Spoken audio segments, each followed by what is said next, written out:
Sheep do have a flight zone, and it varies in size. It can be a couple of feet, or it can be 20, 30, 40 feet, especially when you're working sheep in a flock. The flight, typically in my experience, is the more sheep increases, the bigger the flight zone gets. Both for humans and dogs. We use dogs a lot to move sheep here, especially in big groups off of pasture.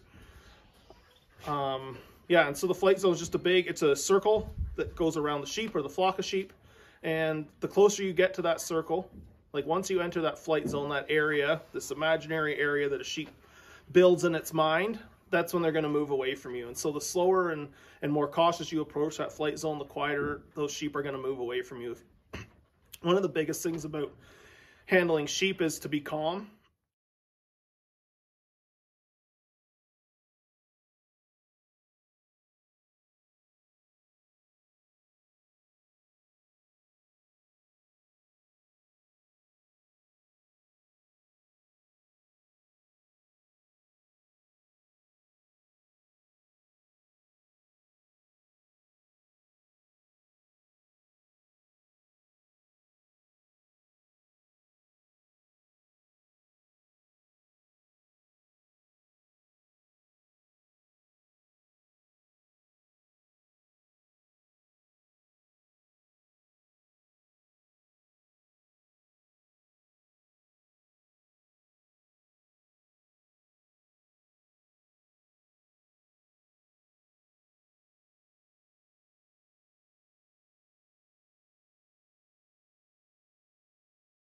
So individually, when we're handling sheep, sheep are pretty easy to handle just because of their size.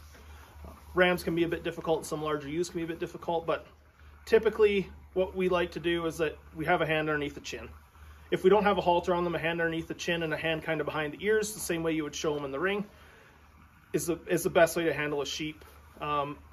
We don't like to pull on a sheep's ears or pull on a sheep's face if we can avoid it.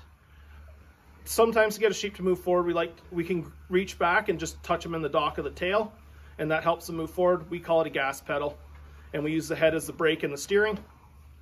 When we have to handle a sheep to trim their feet or check an udder, or we just tip a sheep over. And so when we do that, we're going to take the head and turn that head into the shoulder and then push down on the hip.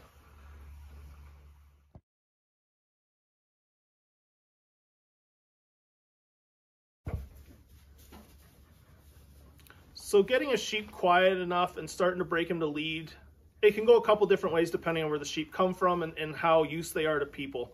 So a lot of times when we start them, the easiest way is to sit beside them after we feed them their grain or their hay, and to sit in the pen and get them used to them being really close to people. Because sometimes at certain sheep farms, that's not the norm. A person's not sitting, 4, 5, 6 feet away from them to get them used to people first off. So sometimes if you have a really wild or rambunctious lamb, the best thing to do is just sit in the pen with it for a couple days while it's eating to get it used to being around a person.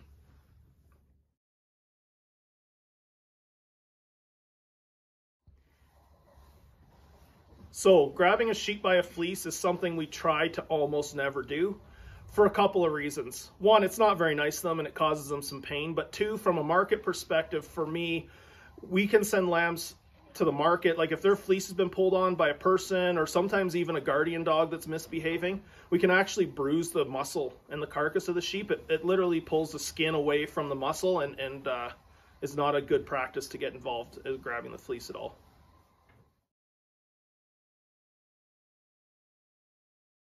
Poor girl. Come on now. So when we tip a sheep, we're going to have our hand underneath their jaw. We're going to put our knee just behind their hip and in front of their flank. We're going to put our hand on their hip on the opposite side that we're standing. I'm going to turn the head into the shoulder, and as we do that, we're going to push and pull this hip down towards the ground.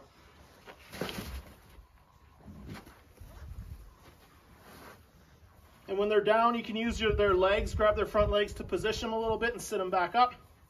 When they're in this position, it makes it really easy to do a couple things. To trim their feet. This is a starting position for shearing. We can also check their teeth or give them injections or drenching here while they're here too.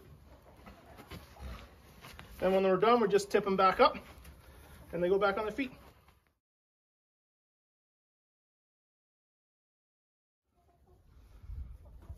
So sometimes when we're leading and handling sheep on the ground and we're leading them one at a time, sometimes you get a really broke sheep like this one and you can just lead them by their head and they'll lead fine. Sometimes we can just use a halter lead to pull on them. Sometimes if you get a little bit of a stubborn sheep that doesn't want to lead and you're holding your head, you can just reach back and just touch the dock.